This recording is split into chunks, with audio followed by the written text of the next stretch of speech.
تخيل معايا شخص اتحول من بياع سجاير لحاكم مصر والشام. فجأة كل الأبواب اتقفلت وبدأت أصوات صريخ تملى المكان. عبيد حكموا مصر من شرقها لغربها. قبل ما نبدأ متنساش تعمل لايك واشتراك في القناة وتكتب لي في الكومنتات هل انت شايف محمد علي حاكم ديكتاتوري ظالم ولا انت شايفه مصلح وخلى مصر في حتة تانية. يلا بينا اقولك ايه الحكاية.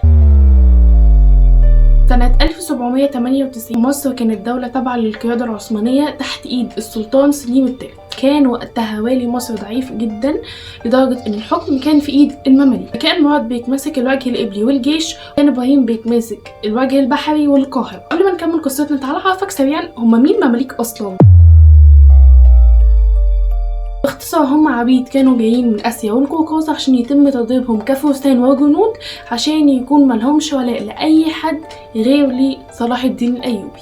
1250 عملوا انقلاب وحكموا هم مصر. سنة 1517 سليم الأول احتل مصر ضمها للدولة العثمانية. وقتها المماليك ما اختفوش، فضلوا يحكموا مصر من تحت لتحت بسبب ضعف الوالي. 1798 تحديدا 1 يوليو وصلت الحملة الفرنسية لإسكندرية بقيادة نابليون بونابرت، ودخلت بعدها القاهرة بعد معركة الأهرام 21 يوليو. يعني بالظبط خدوا 20 يوم عشان يقدروا يقتحموا القاهرة. والحملة دي معروفة في فيها علماء وباحثين كتير، وقتها تم اكتشاف حجر رشيد. ايه اللي جاب الحملة الفرنسية مصر؟ وأساسا الفرنسيين والعثمانيين كانوا أصدقاء. في الواقع فرنسا جت مصر لأسباب خبيثة تانية. فرنسا كان عدوها الأساسي بريطانيا، وبريطانيا كانت تجارتها قايمة على الهند اللي هي أساسا محتلها.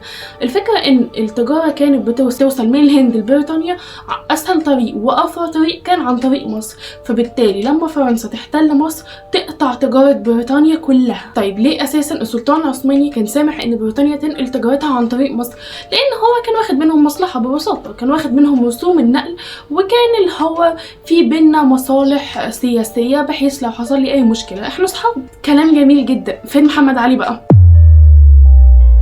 محمد علي المسعود إبراهيم آغا القللي، بالظبط القللي، كان من أكبر العائلات اللي بتبيع دخان يعني سجاير. محمد علي اتولد في كافالا في مقدونيا اللي هي دلوقتي بالنسبة لنا اليونان. اتولد 4 مارس 1769 من أصل ألباني. وصل محمد علي مصر وهو عنده 32 سنة بعد ما الحملة الفرنسية جت على مصر بسنتين. جاي محمد علي كنائب قائد مع جيش كبير جدا جاي يحارب فرنسا عشان يرجعها للدولة العثمانية. ساعتها اضطر القائد بتاع الجيش يرجع تاني لأسباب مجهولة، ووقتها محمد علي كان هو قائد الجيش، وبالفعل هزموه في معركة أبو قير. بعد المعركة دي وبعد ما اتهزموا الفرنسيين خرجوا فعلا من مصر، ولكن محمد علي وجنوده فضلوا في مصر. ان هو كان عنده خطة اهم بكتير. محمد علي لعبها صح. بعد خروج الحملة الفرنسية مصر بقت مشتتة ما بين المماليك عايزين يحكموها شوية وبين ان الدولة العثمانية بقت ضعيفة. محمد علي لعبها صح واستغل 3 حاجات. اول حاجة ان العثمانيين ساعتها كانت في اضعف حالتهم. تاني حاجة ان المماليك لما كانوا بيحاولوا يحكموا مصر كانوا ظالمين جدا للمصريين. وتالت حاجة غضب المصريين من العثمانيين والمماليك.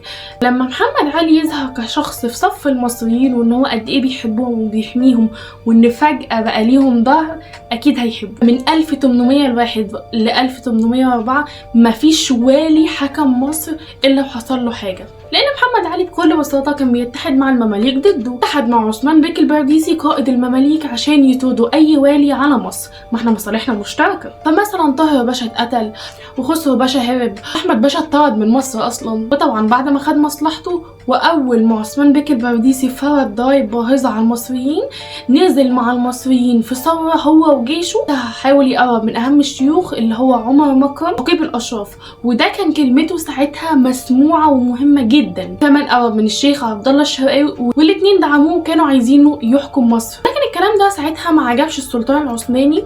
اصل مين محمد علي ده اللي هو اصلا كان نائب في الجيش، وبعدين انا اقوم حاطه والي على مصر؟ طب ما خرشد باشا موجود.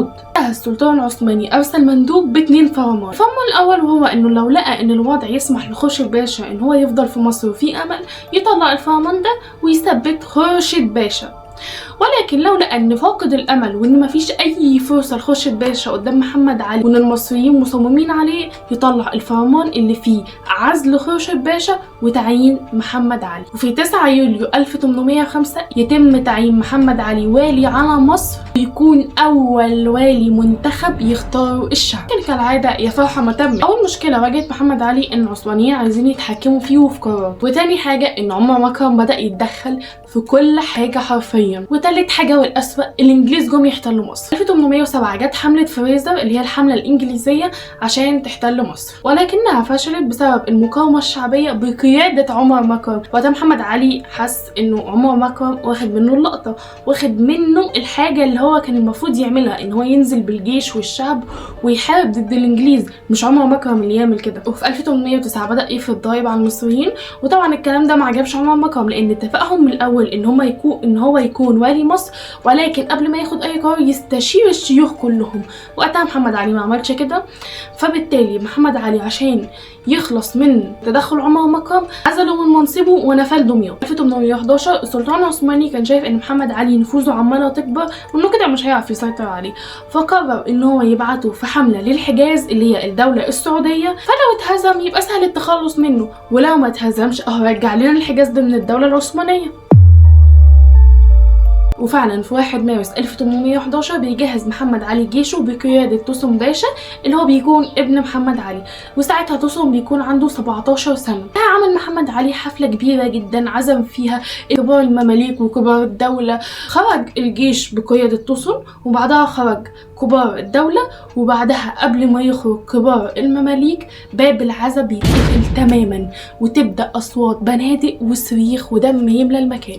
توسم فكر ان دي محاولة اغتيال محمد علي، ولكن اللي ما كانش يعرفه توسم وما كانش يعرفه اي حد ان دي كانت مذبحة القلعة اللي مات فيها 470 من كبار المماليك.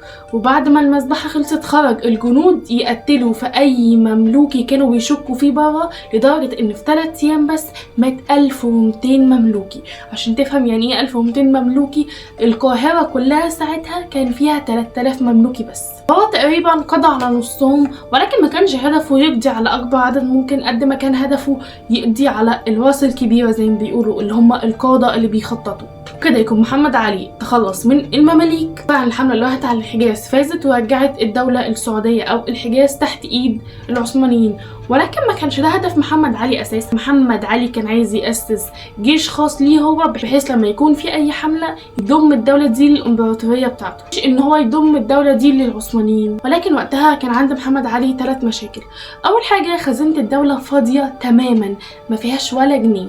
تاني حاجة ان الجيش مقسوم نصين، نص ولاءه لمحمد علي والنص التاني ولاءه للدولة العثمانية. حاجة وان هو هيعين مين اصلا، ده المصريين كلهم فلاحين. محمد علي يعمل تجنيد اجباري للشعب المصري. كانت اول مرة في التاريخ من سنين كتيرة جدا، لان ما ينفعش دولة تكون محتلة يكون ليها جيش اساسا. وفعلا محمد علي انشأ جيش مصري وخلى التطوع فيه بالاكراه، ولكن هو واجه ساعتها مشكلتين. المشكلة الاولى غضب الشعب المصري الشديد جدا، انت عايز تجندنا بالاجبار؟ احنا مش عايزين نحارب يا عم. المشكلة انه لو خد كل الشباب والرجالة دي مين هيزرع الأراضي؟ يعني مصر أساسا كانت أغلبها أراضي زراعية، مين هيزرعها؟ فعمل حركة ذكية جدا، إنه خلى التجنيد بمقابل إن أنا أي حد هيتجند عندي ده ألبسه لبس الجنود الأوروبي الشيك جدا، وإنه هياكل أحسن أكل، هياكل لحمة مرة في الأسبوع وأوقات مرتين. وعشان تفهم يعني إيه لحمة مرتين في الأسبوع، ساعتها المصريين كلهم مزارعين بسطاء، فهم أساسا اغلب فلوسهم كانت بتروح ضرايب للعثمانيين، فبالتالي اللحمه دي كانوا بيشوفوها مره في السنه اساسا. وعشان يحل مشكله الزراعه قسمهم نصين، الغير قادر على التجنيد يقعد يزرع، والقادر على التجنيد يجي يتجند معانا ويحارب. محمد علي كان عنده طموح يخلي مصر زي الدول الاوروبيه. عشان تفهم مصر ساعتها كانت واصله لفين، ساعتها كان التعليم معتمد على الكتاب وبس، اللي هو ان انت تتعلم القرايه والكتابه وحفظ القران، غير كده مفيش تعليم مدارس ولا اي حاجه. ساعتها برضو كانت مصر مقتصرة على الزراعة، مفيش مصانع، مفيش مستشفيات، مفيش خدمات، مفيش اي حاجة من مظاهر الدول الحديثة. محمد علي كان عايز يبني مدارس، عايز يبني مستشفيات، عايز مهندسين ودكاترة، ولكن ما كانش في تعليم في مصر اساسا. فمحمد علي وقتها عشان يأسس كل ده كان محتاج فلوس، وخزينة الدولة ما فيهاش فلوس، يعني حتى الجيش اللي أسسناه مش هيلاقي ياكل اللحمة مرتين في الأسبوع زي ما قلنا. وكل ده كان وقتها بسبب نظام الالتزام. نظام الالتزام ده نظام حطوه العثمانيين بحيث ان انا لو عندي مثلا 5 اراضي احط عليهم واحد ملتزم. الملتزم ده بيبتدي يجمع لي من ال5 اراضي دول وليكن 50,000. فهو بيجي يعمل ايه؟ يجي يجمع من الاراضي دي 80,000، 50,000 يديهم للسلطان العثماني وال30,000 يحطهم في جيبه. وبالتالي مصر كان منهوب خيرها اساسا. فبالتالي محمد علي لغى نظام الالتزام تماما وعمل نظام الاحتكار. الاحتكار ده كان قايم على 4 حاجات. اول حاجه كل الاراضي المصريه تابعه لمحمد علي، يعني مفيش حاجه اسمها الارض دي بتاعتي، لا كلها تابعه لمحمد علي. تاني حاجه ان الفلاحين اللي اتاخد منها اراضيها هتشتغل في الاراضي دي. وتالت حاجه عملها كان بيحدد النوع والكميه اللي هتتزرع في الارض دي.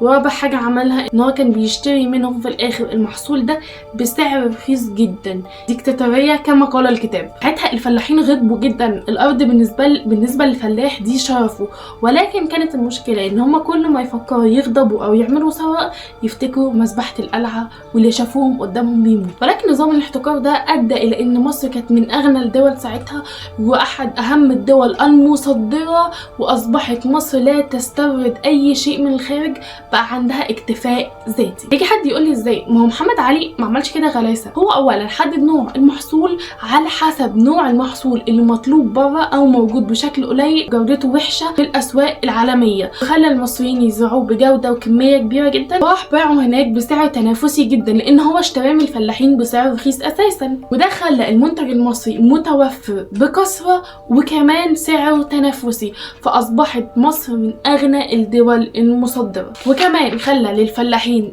30% من المحصول بتاعهم يبيعوه بالطريقه اللي هم عايزينها. طيب هو عمل ده، اجور الفلاحين اتدفعت ازاي وهو اساسا الخزينه كانت فاضيه؟ هو دفع اجور الفلاحين بعد ما باع المحصول في الاسواق الاوروبيه ورجع بفلوس المحصول دفعها للفلاحين. حلو، الخزينه بقى فيها فلوس، يلا بينا نتطور بقى. ما في مشكله صغيره ان زي ما قلنا المصريين مش متعلمين، فانا عايزه ابني مستشفى. فين الدكاتره؟ عايزه ابني مدرسه. فين المدرسين؟ فين المهندسين اللي هيبنوا؟ في 1809 أرسل محمد علي أول بعثة تعليمية لأوروبا، وتاني بعثة كانت سنة 1813، والتالت بعثة وأهمهم سنة 1826. والبعثة دي اللي كان فيها رفاعة الطهطاوي راح كإمام إن هو يصلي بالطلاب ويهتم بشؤونهم ويراقب سلوكهم. ولكن وقتها رفاعة الطهطاوي اتأثر قوي بفرنسا والحضارة اللي كانت موجودة هناك وقتها، ولما رجع عمل واحد من أهم الكتب لحد دلوقتي اللي هو كتاب تلخيص الإبريز في تلخيص باريس. أصبح رفاعة الطهطاوي من أهم رواد التنوير في مصر. الكتاب ده كان بيتكلم عن ثقافة فرنسا وإن هم إزاي متطورين عننا، وليه الفرق ده بيننا، ليه هم متطورين عننا وإحنا لأ، إيه الفرق بينهم في مناهج التعليم، الفرق بيننا وبينهم في المستشفيات، في المصانع، هم بيعملوا إيه إحنا ما عملناهوش لسه. وقتها محمد علي قال إن كفاية كده بعثات، وإن الطلاب اللي اتعلموا بره من البعثات يبتدوا يكونوا مدرسين يعلموا الطلاب في المدارس.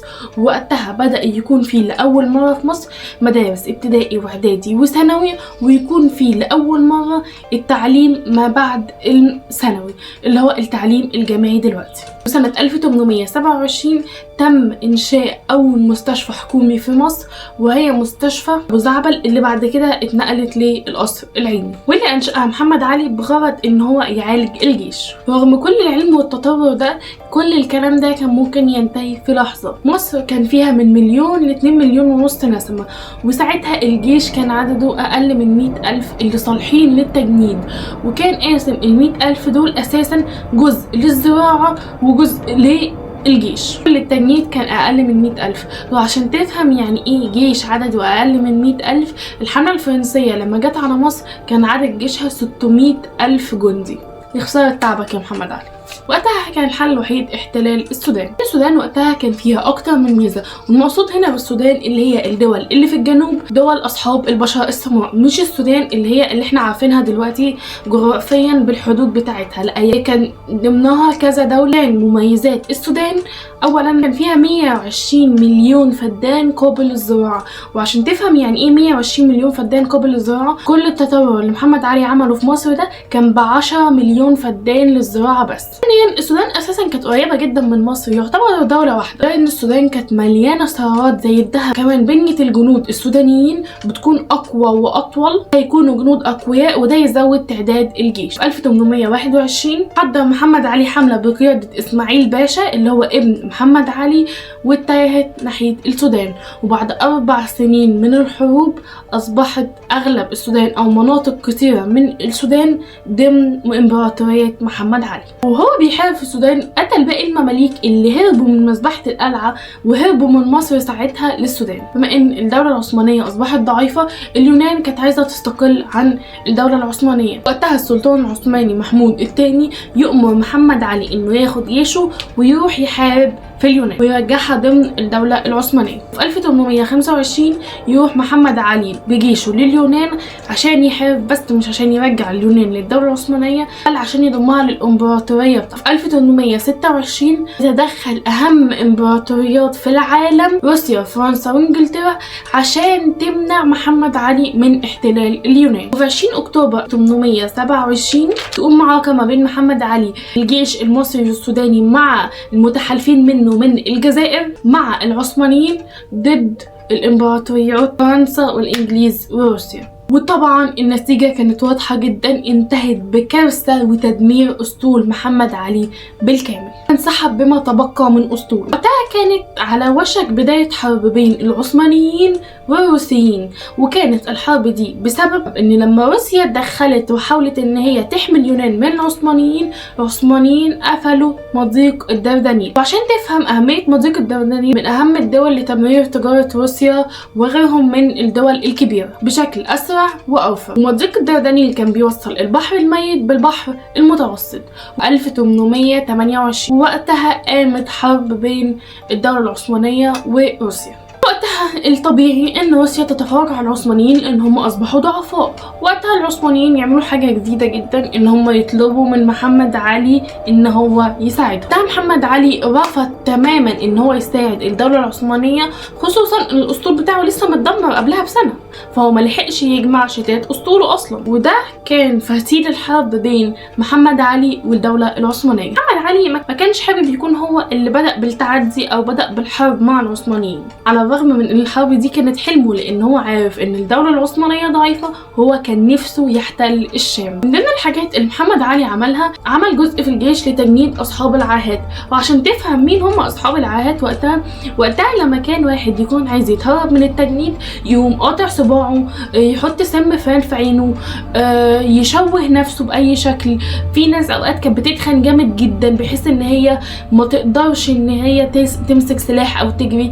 في ناس كانت بتبوظ عينيها بحيث ان نظرها يبقى ضعيف وما تقدرش تشوف ساعتها. محمد علي عشان يخلص من القصه دي كلها عمل جزء لذوي العاهات بحيث ان هم يقدروا يساعدوا باشكال تانية، هم مثلا يداووا الجرحى، يعملوا اكل، ان هم يكون ليهم دور من اساسه.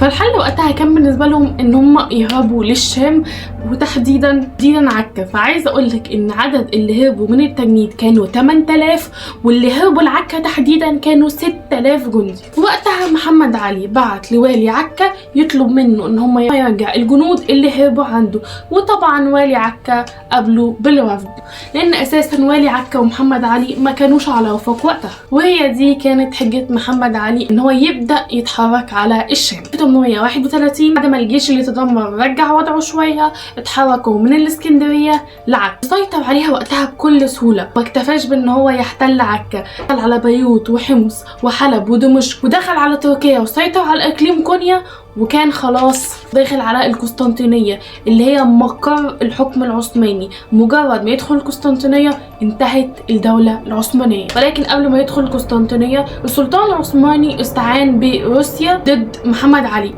هيجي حد يقولي دلوقتي روسيا مش هما كانوا لسه؟ بالظبط، هم كانوا لسه في حرب ضد بعض. ولكن في السياسة ما فيش الكلام ده، لأن أساسا روسيا كان هدفها الأساسي إن هي اللي توقع الدولة العثمانية وتضمها لإمبراطوريتها، فما ينفعش محمد علي يكبر ويبتدي إن هو يضم الدولة العثمانية، لأن ساعتها محدش هيقدر عليه. محمد علي بعد ما عرف ان روسيا هتتدخل وهتساعد العثمانيين، وقع وقتها معاهدة كوتاهية، واصبحت امبراطوريته رسميا من مصر وفلسطين ولبنان وجزيرة كريت واقليم كونيا وسوريا، اجزاء من السودان واجزاء من ليبيا، واصبح له الحماية في مقابل ان هو يرجع تحت سلطة الدولة العثمانية. ولكنه كان هيرجع شكليا فقط، بحيث ان السلطان العثماني ملوش تدخل في اي حاجة من امبراطوريته، هو بس ما يقدرش ان هو يهجم عليه مرة تانية. 1833 تنتهي الحرب بين محمد علي والدولة العثمانية. 1833 ل 1839 كل واحد من الطرفين كان بيجهز جيشه. في 1839 ينقض السلطان العثماني معاهدة كوتاهية وأمر بالهجوم على محمد علي. وقتها الجيش العثماني اتهزم، على الرغم من ان الجيش العثماني كان عدده اكبر بكتير من جيش محمد علي. وقتها خلاص كان محمد علي على مشارف ان هو ينهي الدولة العثمانية فعلا، ولكن كالعادة تدخل اوروبا من محمد علي خلاهم يتدخلوا للمرة الثانية. فوقتها قبل ما يوصل القسطنطينية للمرة الثانية هددوا ان هم هيغزوا مصر، وراحوا بالسفن بتاعتهم ووجهوا اسلحتهم تجاه ميناء الاسكندرية. وقتها كانت شروطهم التنازل عن الشام، وللأسف 10 ابريل 1840 يتنازل محمد علي عن الشام، وتصبح مصر ولاية تتوارثها عائلة محمد علي. أصبح أبناء وأحفاد محمد علي بيضيعوا كل ما تركه محمد علي لحد 2 أغسطس 1849 ومات محمد علي باشا. في النهاية ما تنساش تقولي رأيك في محمد علي، هل هو كان حاكم ديكتاتوري ظالم ولا هو بنى مصر الحديثة وكان حاكم عبقري؟ وفي النهاية ما تنساش تعمل لايك وشير واشتراك في القناة. أشوفكم في فيديو جديد وحلقة جديدة.